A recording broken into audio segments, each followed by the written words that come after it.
বড় ভাইদের সাথে সবাই মিলে একত্রে একটু খাওয়া দাওয়ার উদ্দেশ্যে রওনা হই। প্রথমে আমাদের সিদ্ধান্ত ছিল আমরা কাচ্চিবাইতে যাব। তো আমরা কাচ্চিবাইয়ের সামনে ঠিকই যাই, কিন্তু কাচ্চিবাইতে আর ঢুকি না, কারণ কাচ্চিবাইয়ের খাবার আমরা আগেও খেয়েছি কিন্তু তেমন একটা ভালো লাগে নাই। তাই আমরা নতুন একটা ঠিকানায় আবার যাওয়ার জন্য রওনা করি। তো চলতে চলতে আমরা রাতের যে দৃশ্যগুলো, খুলনার যে রাস্তার যে দৃশ্য, আলোকিতময় রাস্তা, সেটা আমরা উপভোগ করতে করতে রওনা হই এবং আস্তে আস্তে সামনের দিকে এগোতে থাকি। খুলনা শহরের অন্যতম একটি ব্যস্ত জায়গা হচ্ছে গল্লামারী মোড়। এখানে সবসময় জ্যাম থাকে, কারণ অনেক গাড়িঘোড়া এখান থেকে যাতায়াত করে।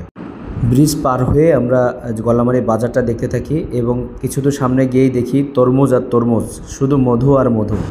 রাতের দৃশ্যটাতে এত মনোরম হয়, এই বধ্যভূমি না দেখলে বুঝতে পারতাম না।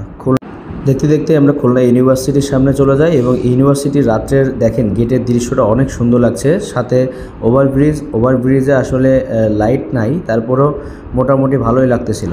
দেখতে দেখতে আমরা সে কাঙ্ক্ষিত 0 পয়েন্ট চলে আসি। আর তোমরা বুঝতেই পারছো যে আমরা এই 0 পয়েন্টে কোথায় যাব, কারণ 0 পয়েন্টে বর্তমান সবথেকে ফেমাস হচ্ছে কাচ্চি ডাইন।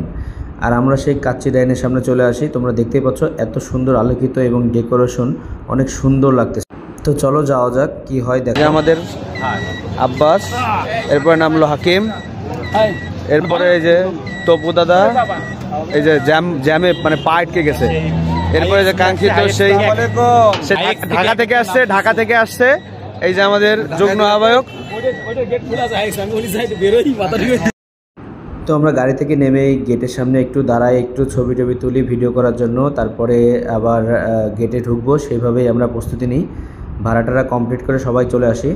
তো সবাই মিলে একত্রে কাচ্চি ডাইনে ঢুকবো, সেভাবে প্রস্তুতি নিয়ে হাঁটা শুরু করি। তারপরে আমরা কাচ্চি ডাইনের ভিতরে যাই। তো আমরা কাচ্চি ডাইনে ঢুকতে ঢুকতেই তারা আমাদেরকে রিসিভ করে এবং সুন্দরভাবে আমাদেরকে আমাদের সিট দেখায় দেওয়ার জন্য আমাদেরকে নিয়ে যায়।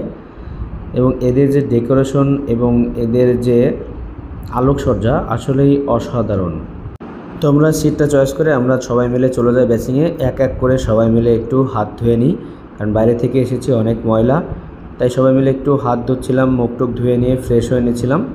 তো ফ্রেশ হয়ে সবাই যার যার জায়গায় যেয়ে বসি এবং খাবারের অর্ডার করার জন্য দেখি। তো মেনু চয়েস করতেছিলাম কে কী খাবে সেটা দেখার জন্য। তো সবাই মিলে একটা সিদ্ধান্ত নিই, তারপরে আমরা অর্ডার করে দিই।